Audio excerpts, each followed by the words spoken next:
तो आपका स्वागत है हमारे YouTube चैनल में। आज आपके लिए ले आए हैं आरआरबी टेक्नीशियन में पूछे गए प्रश्नों का सही विश्लेषण। तो चलिए स्टार्ट करते हैं।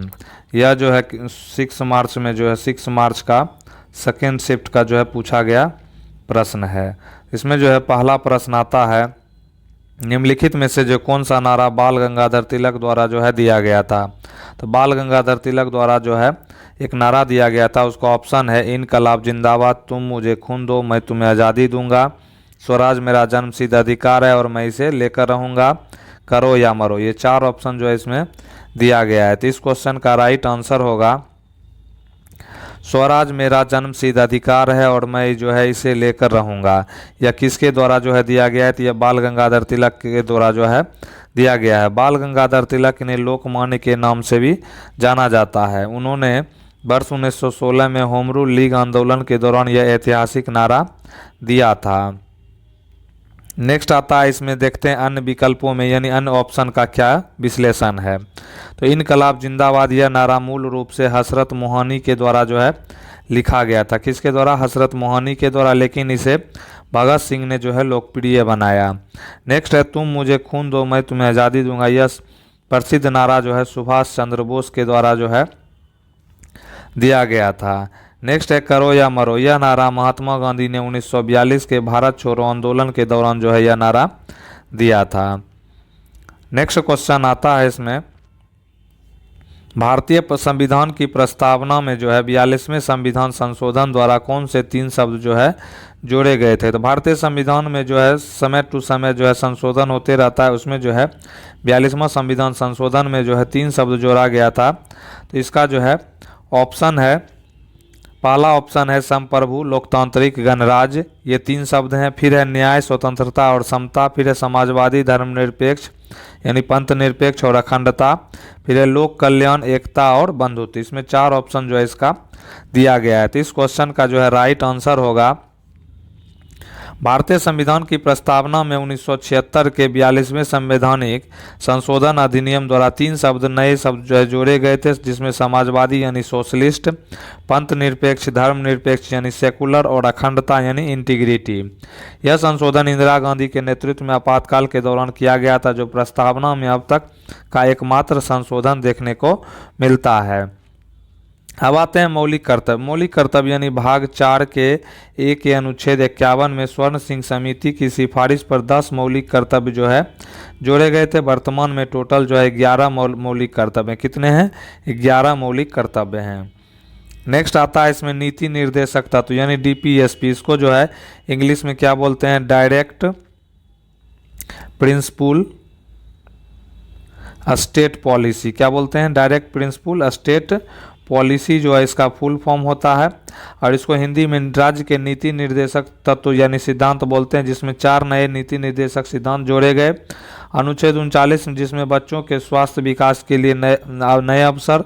अनुच्छेद 39 के में समान न्याय और गरीबों को मुफ्त कानूनी सहायता।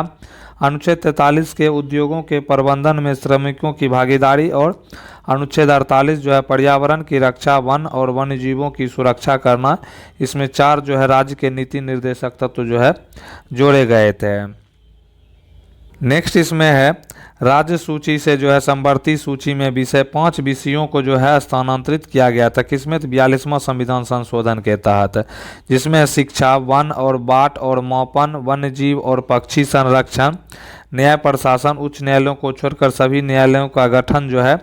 उसके बाद है न्यायिक शक्तियों में कमी, सर्वोच्च न्यायालय और उच्च न्यायालयों की न्यायिक समीक्षा यानी जुडिशियल रिव्यू की शक्तियों को सीमित किया गया था। ये सभी जो है 42वां संविधान संशोधन 1976 के द्वारा जो है यह किया गया था। नेक्स्ट इसमें आता है लोकसभा और विधानसभा यानी लोकसभा विधानसभा का कार्यकाल। लोकसभा और विधानसभा का कार्यकाल 5 से बढ़ाकर जो है 5 वर्ष से बढ़ाकर 6 वर्ष किया गया, जिसे बाद में 44वें संविधान संशोधन 1978 के द्वारा जो है वापस 5 वर्ष जो है कर दिया गया था। नेक्स्ट आता है राष्ट्रपति की स्थिति। राष्ट्रपति को कैबिनेट की सलाह मानने के लिए बाध्य किया गया है। नेक्स्ट है कोरम की समाप्ति। संसद और विधानसभा के लिए आवश्यक कोरम यानी गणपूर्ति को समाप्त कर दिया गया था। नेक्स्ट है लघु संविधान यानी कि मिनी कॉन्स्टिट्यूशन। 42वें संविधान संशोधन को व्यापक परिवर्तनों के कारण अक्सर भारत का लघु संविधान भी इसको कहा जाता है। नेक्स्ट क्वेश्चन है भारतीय रिजर्व बैंक यानी आरबीआई ने फरवरी 2026 की मौद्रिक नीति के अनुसार वित्त वर्ष 2025-26 के लिए भारत की जीडीपी विकास दर का क्या अनुमान लगाया है। तो इसमें जो है भारत की जीडीपी की विकास दर के बारे में यानी परसेंटेज के बारे में पूछा है। तो इसका जो है ऑप्शन है, इसमें 4 ऑप्शन है, 7% है, 7.2% है, 7.3% है और 7.4% है। इसमें 4 ऑप्शन जो है परसेंटेज का दिया गया है। तो इसका राइट आंसर होगा अनुमान में संशोधन, यानी भारतीय रिजर्व बैंक ने अपनी फरवरी 2026 की बैठक में मजबूत घरेलू मांग और निवेश गतिविधियों के कारण वित्त वर्ष 2025-26 के विकास अनुमान को 7.3% से बढ़ाकर 7.4% कर दिया है। नेक्स्ट क्वेश्चन आता है इसमें भारतीय उद्योग परिसंघ CII साझेदारी शिखर सम्मेलन 2025 के 30वें संस्करण का उद्घाटन 14 नवंबर 2025 को भारत के उपराष्ट्रपति श्री CP राधाकृष्णन द्वारा कहाँ किया गया था। तो इसमें ऑप्शन है गांधीनगर गुजरात, विशाखापट्टनम आंध्र प्रदेश, बेंगलुरु कर्नाटक, नई दिल्ली। इसमें 4 ऑप्शन जो है इसका दिया गया है। तो इस क्वेश्चन का जो है राइट आंसर होगा उद्घाटन और स्थान, यानी इसका उद्घाटन 14 नवंबर 2025 को भारत के उपराष्ट्रपति श्री CP राधाकृष्णन द्वारा आंध्र प्रदेश के विशाखापट्टनम इंजीनियरिंग कॉलेज ग्राउंड में जो है किया गया। आयोजक जो है यह शिखर सम्मेलन भारतीय उद्योग परिसंघ CII द्वारा भारत सरकार के उद्योग और आंतरिक व्यापार जो है संवर्धन विभाग DPIIT और आंध्र प्रदेश सरकार के सहयोग से जो है आयोजित किया गया था। किसने किया था? तो इसमें जो उपराष्ट्रपति जो है श्री CP राधाकृष्णन द्वारा किया गया था, आंध्र प्रदेश में किया गया था और आंध्र प्रदेश के विशाखापट्टनम में किया गया था और इंजीनियरिंग कॉलेज के ग्राउंड में इसका आयोजन किया गया था। तो इस क्वेश्चन का जो है राइट आंसर क्या हो जाएगा? ऑप्शन बी यानी Andhra Pradesh Visakhapatnam, option B right answer हो जाएगा। नेक्स्ट क्वेश्चन है, नेक्स्ट इसमें है शिखर सम्मेलन का विषय के बारे में, यानी थीम क्या था? प्रौद्योगिकी, विश्वास और व्यापार, यानी कि इसका जो है थीम था प्रौद्योगिकी, विश्वास और व्यापार, नई भू आर्थिक व्यवस्था का मार्गदर्शन, यानी इंग्लिश में इसका थीम जो है technology, trust and trade, navigating the new Jio economic order जो है इसका थीम था। प्रतिभागी जो है इस 2 दिवसीय कार्यक्रम 14 से 15 नवंबर के बीच चला था, जिसमें लगभग 45 से 77 देशों के 2500 से अधिक प्रतिनिधियों ने भाग लिया, जिनमें वैश्विक नीति निर्माता, व्यापारिक नेता और निवेशक जो है इसमें शामिल थे। नेक्स्ट क्वेश्चन है इसमें अपोहन यानी कि डायलिसिस। अपोहन को डायलिसिस बोला जाता है अंग्रेजी में। विधि का जो है मुख्य कार्य क्या होता है? तो इसमें पहला ऑप्शन है रक्त में जो है ऑक्सीजन का स्तर बढ़ाना, रक्त से अतिरिक्त भी अपशिष्ट और तरल पदार्थों को छानना, शरीर में लाल रक्त कोशिकाओं का निर्माण करना और नेक्स्ट आता है इसमें ऑप्शन 4 में जो है दिया हुआ है रक्तचाप यानी ब्लड प्रेशर को नियंत्रित करने के लिए हार्मोन बनाना। तो इसमें जो है 4 ऑप्शन जो है इसका दिया गया है। तो इस क्वेश्चन का जो है राइट आंसर होगा, पहले हम लोग इसमें आप जानेंगे अपोहन क्या है यानी डायलिसिस क्या है। तो अपोहन जो है एक कृत्रिम प्रक्रिया है यानी आर्टिफिशियल प्रोसेस है, जिसका उपयोग तब किया जाता है जब किसी व्यक्ति के वृक्क यानी किडनी अपना काम जो है ठीक से नहीं कर पाता। किडनी का मुख्य कार्य रक्त को शुद्ध करना है। जब यह विफल हो जाती है तो डायलिसिस के माध्यम से शरीर को स्वस्थ रखा जाता है। अब इसमें दूसरा है अपोहन यानी डायलिसिस के मुख्य कार्य बिंदु, इसका जो है वर्किंग पॉइंट क्या है? तो इसमें आगे देखेंगे अपशिष्ट निष्कासन जो है रक्त से नाइट्रोजन युक्त अपशिष्ट विशेषकर यूरिया को बाहर निकालना जो है यह इसका जो है किसका? तो डायलिसिस में जो है मुख्य कार्य है। नेक्स्ट है तरल संतुलन यानी फ्लूइड बैलेंस, शरीर में अतिरिक्त पानी या तरल पदार्थ की मात्रा को नियंत्रित करना जो किडनी फेलियर में शरीर में जमा हो जाता है, यानी ये किडनी का जो है वर्किंग पॉइंट दिया हुआ है। नेक्स्ट है इलेक्ट्रोलाइट संतुलन, शरीर में पोटेशियम, सोडियम और क्लोराइड जैसे इलेक्ट्रोलाइट्स के स्तर को जो है संतुलित रखना उसका कार्य होता है। नेक्स्ट है रक्त शोधन यानी ब्लड फिल्टरिंग, जब गुर्दे रक्त को छानने में असमर्थ होते हैं तो यह मशीन डायलाइजर एक किडनी की तरह ही जो है यह कार्य करता है। नेक्स्ट आता है डायलिसिस आमतौर पर उन लोगों के लिए जीवन की रक्षक होती है जिन्हें गुर्दे काम करना जो है बंद कर देते हैं। तो इसीलिए जो है इस क्वेश्चन का जो है राइट आंसर जो है हो जाएगा ऑप्शन बी, रक्त से अतिरिक्त अपशिष्ट तरल पदार्थों को छानना, to filter excess waste and fluid from the blood. Next question आता है, एक जो है 5000 केजी द्रव्यमान की एक वस्तु जो है 20 मीटर प्रति सेकंड के वेग से गति कर रही है। यदि ब्रेक लगाने पर वह 10 सेकंड में रुक जाती है तो ब्रेक द्वारा लगाया गया बल क्या होगा? तो ब्रेक द्वारा लगाया गया बल ऑप्शन है 5000 न्यूटन, 10,000 न्यूटन, 20,000 न्यूटन और 1,00,000 न्यूटन। इसमें 4 जो है ऑप्शन दिया गया है। तो इसका जो है राइट आंसर होगा, इस समस्या को हल करने के लिए हम न्यूटन के गति के दूसरे नियम जो है F बराबर जो है क्या होता है, F बराबर ma का जो है प्रयोग करेंगे। इसमें जो है पहले जो है देखेंगे दी गई जानकारी क्या क्या है, गिवन डेटा क्या क्या है। तो वस्तु का द्रव्यमान m बराबर 5000 केजी है और जो है प्रारंभिक वेग जो है 20 मीटर प्रति सेकंड है, अंतिम वेग जो है 0 मीटर, क्योंकि ब्रेक लगने के बाद जो वस्तु रुक जाती है। समय जो है 10 सेकंड इसमें है। तो नेक्स्ट इसमें आता है त्वरण की गणना, यानी कैलकुलेशन ऑफ जो है एक्सेलरेशन। त्वरण जो है वेग में परिवर्तन की दर होता है। तो ये बराबर जो है क्या होता है, v minus you upon T जो है यह होता है। तो इसमें जो है v जो है फाइनल क्या है, तो फाइनल जो है इसमें 0 दिया हुआ है और जो है स्टार्टिंग में 20 है और t जो है 10 सेकेंड माने हैं। तो इसका जो है -2 मीटर प्रति सेकेंड हो जाएगा और यह माइनस जो है यह ऋणात्मक चिन्ह जो है मंदन या रिटार्डेशन को दर्शाता है। नेक्स्ट आते हैं इसमें कंक्लूजन, ब्रेक द्वारा लगाया गया बल टोटल कितना होगा? तो टोटल जो है इसमें mgh पर जो है mgh पर इसमें जो है पुट कर देंगे वैल्यू। तो परिणाम यानी मैग्नीट्यूड के रूप में इसे जो है 10,000 न्यूटन के रूप में लिखा जाता है। तो कितना आंसर हो जाएगा, 10,000 इसका राइट आंसर हो जाएगा। नेक्स्ट क्वेश्चन है, रासायनिक उर्वरकों और जैविक खादों यानी मैन्योर के बीच जो है मुख्य अंतर क्या होता है? तो इसमें पूछ रहा है रासायनिक उर्वरक और जैविक खाद के बीच डिफरेंस को पूछ रहा है। तो पहला ऑप्शन है उर्वरक मिट्टी को प्रचुर मात्रा में ह्यूमस प्रदान करते हैं जबकि खाद नहीं। नेक्स्ट है खाद कारखानों में तैयार की जाती है जबकि उर्वरक खेतों में नहीं। नेक्स्ट आता है उर्वरक अकार्बनिक लवण है जबकि खाद पौधों और पशु अपशिष्ट से प्राप्त प्राकृतिक पदार्थ है। नेक्स्ट है उर्वरकों में जो है पोषक तत्व बहुत धीरे धीरे निकलते हैं जबकि खाद में तुरंत निकलते हैं।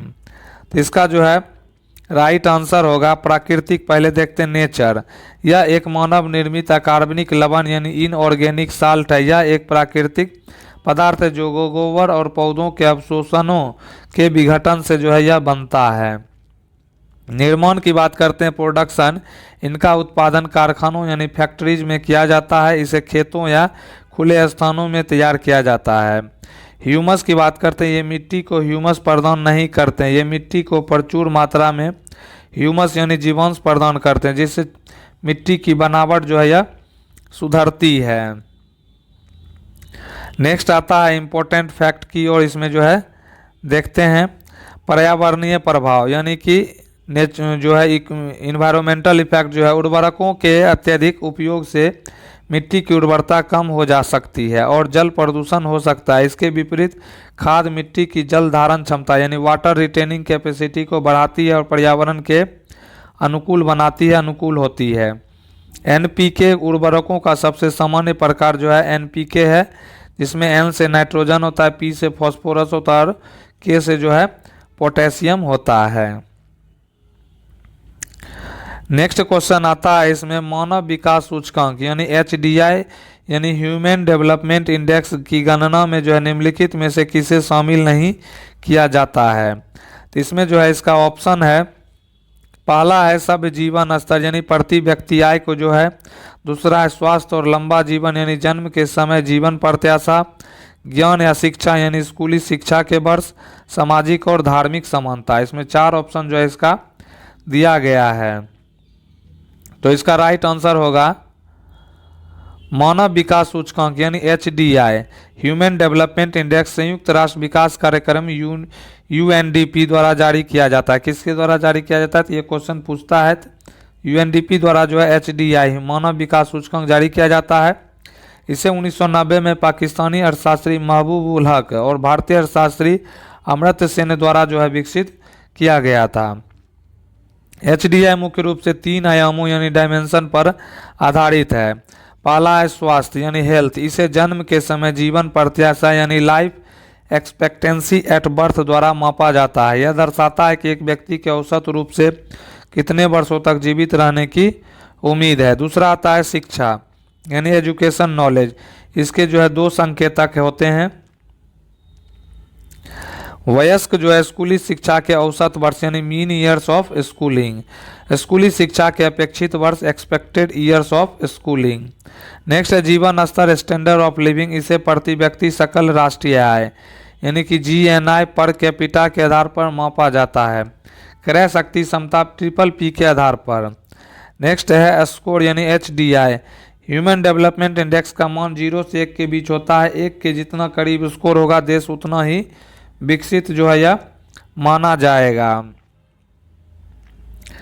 नेक्स्ट क्वेश्चन आता है निम्नलिखित में से जो है किसे अधिनियम के माध्यम से यानी किस अधिनियम के माध्यम से पहली बार केंद्रीय और प्रांतीय बजट को जो है अलग किया गया था।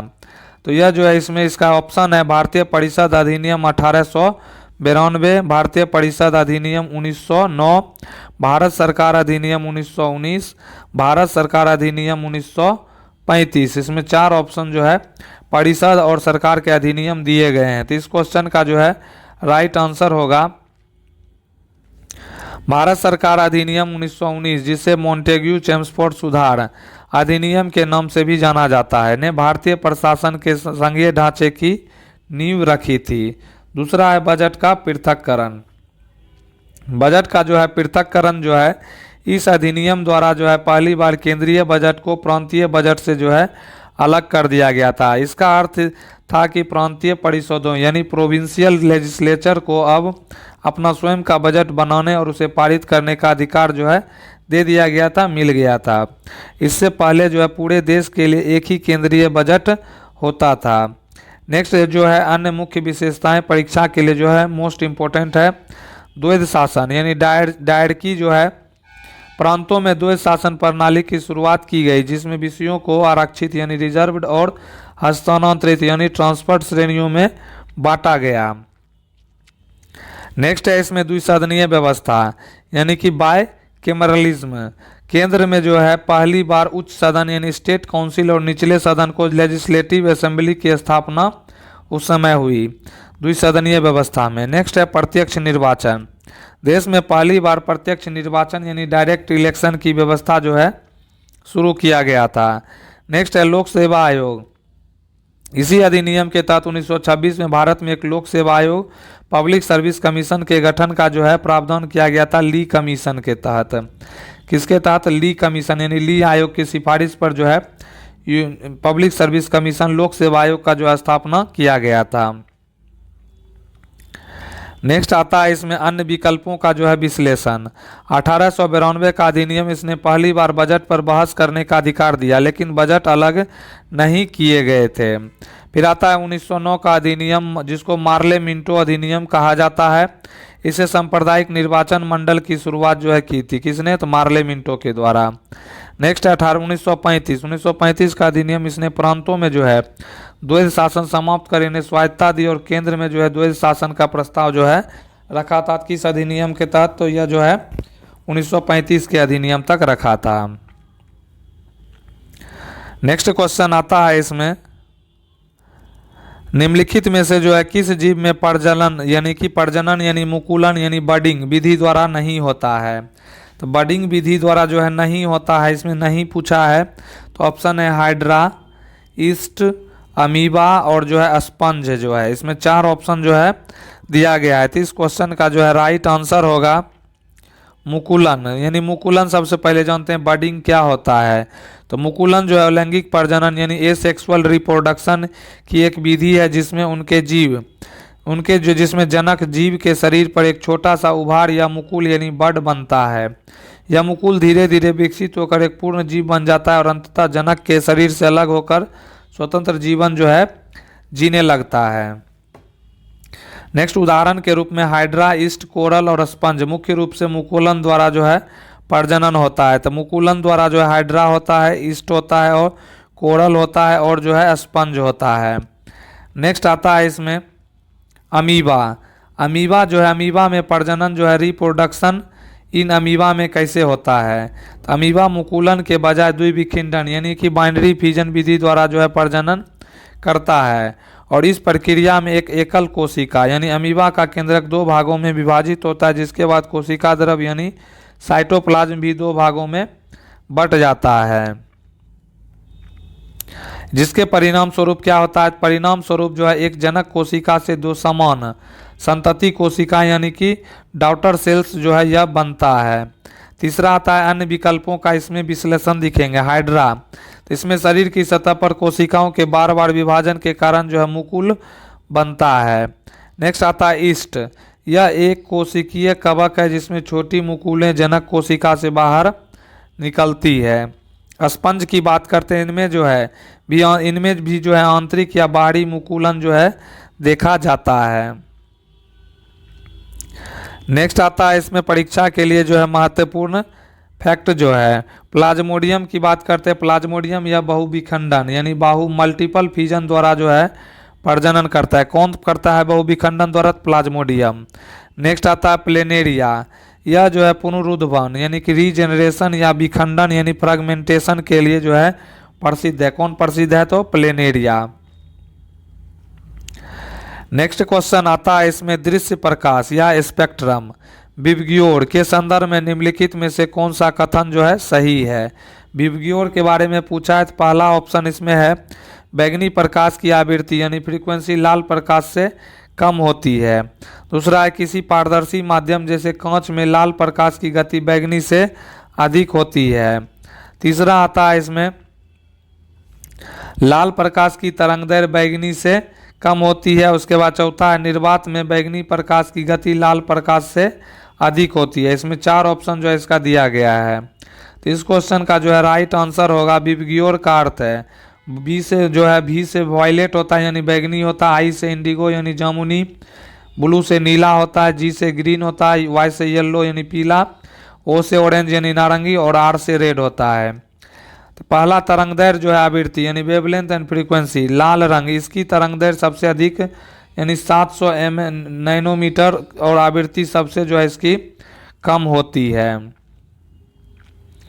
नेक्स्ट क्वेश्चन है मुर्गी पालन में लेयर और ब्रॉयलर जो है मुर्गियों के बीच मुख्य अंतर क्या है? तो मुर्गी पालन में लेयर मुर्गी और ब्रॉयलर मुर्गियों के बीच क्या अंतर है? तो पहला ऑप्शन इसमें आता है लेयर मांस के लिए पाली जाती है जबकि ब्रॉयलर अंडों के लिए पाली जाती है। दूसरा लेयर अंडों के उत्पादन के लिए पाली जाती है जबकि ब्रॉयलर जो है मांस के लिए पाली जाती है। इसमें तीसरा ऑप्शन आता है ब्रॉयलर को विकसित होने में अधिक समय लगता है। नेक्स्ट ऑप्शन इसमें आता है लेयर को जो है ब्रॉयलर की तुलना में अधिक प्रोटीन युक्त आहार की आवश्यकता होती है। तो इसमें चार ऑप्शन जो है दिया गया है। तो इसका राइट आंसर जो है ऑप्शन बी होगा, लेयर अंडों के उत्पादन के लिए पाली जाती है जबकि ब्रॉयलर जो है मांस के लिए जो है यह पाली जाती है। तो ऑप्शन क्या हो जाएगा? ऑप्शन बी जो है इसका राइट आंसर हो जाएगा। नेक्स्ट इसमें प्रश्न है दिए गए सादृश्य संबंध को जोड़ना है। तो द्विविखंडन है, उसके अमीबा है, विखंडन यानी फ्रेगमेंटेशन। तो इसमें जो है ऑप्शन दिया हुआ है हाइड्रा दिया हुआ है, स्पाइरागोरा दिया हुआ है, ईस्ट दिया हुआ है और प्लाज्मोडियम दिया हुआ है।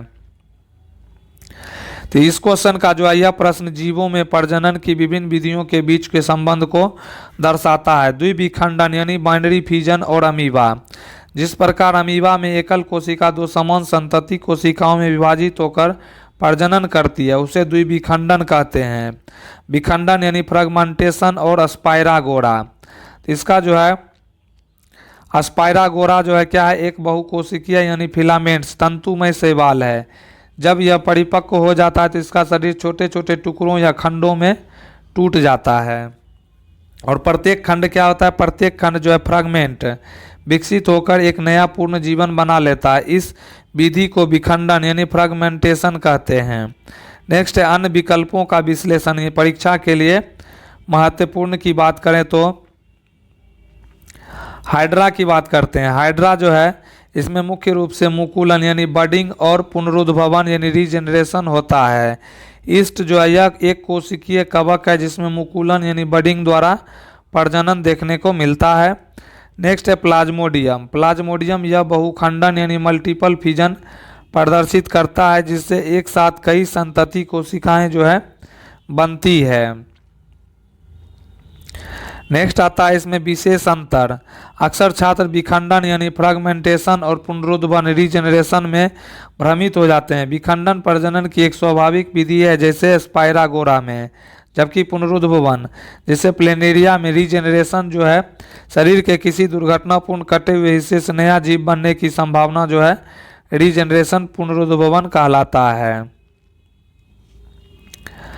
नेक्स्ट क्वेश्चन आता है न्यूटन का जो है गति का जो है प्रथम नियम, फर्स्ट लॉ ऑफ मोशन मुख्य रूप से किस स्थिति की व्याख्या करता है? तो न्यूटन के गति का प्रथम नियम से। ऑप्शन इसमें केवल असंतुलित बलों की उपस्थिति।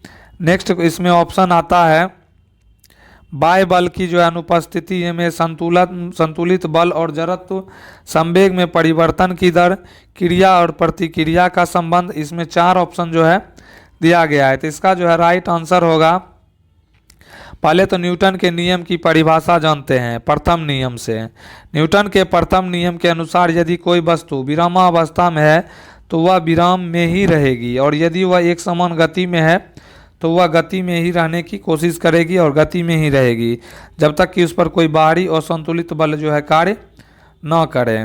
दूसरा है संतुलित बल का प्रभाव, बैलेंस्ड फोर्स। जब किसी वस्तु पर लगने वाले सभी बलों का योग यानी नेट फोर्स शून्य होता है तो उन्हें संतुलित बल कहते हैं। ऐसी स्थिति में वस्तु की अवस्था विराम या गति में कोई परिवर्तन नहीं होता। यही प्रथम नियम का जो है मूल आधार माना जाता है। गति के प्रथम नियम से जो है इनर्शिया यानी जड़त्व को दर्शाता है।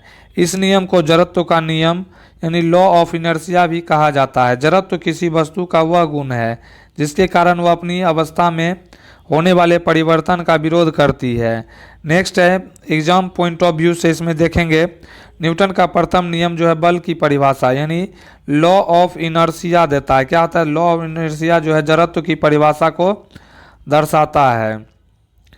जड़त्व जो है सीधे तौर पर वस्तु के द्रव्यमान यानी मास पर निर्भर करता है। अधिक द्रव्यमान अधिक जड़त्व देखने को मिलेगा। बाह्य बल की अनुपस्थिति में संतुलित बल और जड़त्व जो है इसका राइट आंसर ऑप्शन बी जो है हो जाएगा। नेक्स्ट क्वेश्चन है महाराष्ट्र का जो है नागपुर शहर मुख्य रूप से अपने प्रचुर प्राकृतिक संसाधनों के लिए संदर्भ में किसके खनन और उत्पादन के लिए जो है प्रसिद्ध है? तो इसमें महाराष्ट्र के नागपुर शहर के बारे में पूछा है। तो ऑप्शन है कोयला के लिए प्रसिद्ध है, चूना पत्थर के लिए प्रसिद्ध है, सीमेंट के लिए प्रसिद्ध है, और जो है चौथा ऑप्शन इसमें है अबरक के लिए प्रसिद्ध है। तो इसमें 4 ऑप्शन जो है इसका दिया गया है। तो इस क्वेश्चन का राइट आंसर जो है मैग्नीज, अयस्क और कोयला यानी कोल के खनन के लिए उत्पादन के लिए जो है प्रसिद्ध है। तो कोयला ऑप्शन ए में है, तो यानी राइट आंसर ऑप्शन ए हो जाएगा। नेक्स्ट क्वेश्चन आता है निम्नलिखित सामग्रियों की सूची में से कितनी वस्तुएं जैव निम्नीकरणीय है यानी बायोडिग्रेडेबल है? तो सूची जो है इसमें अखबार, केले के छिलके, सूती वस्त्र, प्लास्टिक की थैली, धातु के टुकड़े, ये सभी जो ऑप्शन दिया गया है। तो इस क्वेश्चन का जो है राइट आंसर होगा न्यूज़पेपर होगा, बनाना पील्स होगा, कॉटन क्लॉथ होगा, प्लास्टिक बैग, मेटल पीसेज, ये सभी जो है जैव निम्नीकरणीय है। जैव निम्नीकरण प्लास्टिक बैग नहीं आएगा, मेटल नहीं आएगा।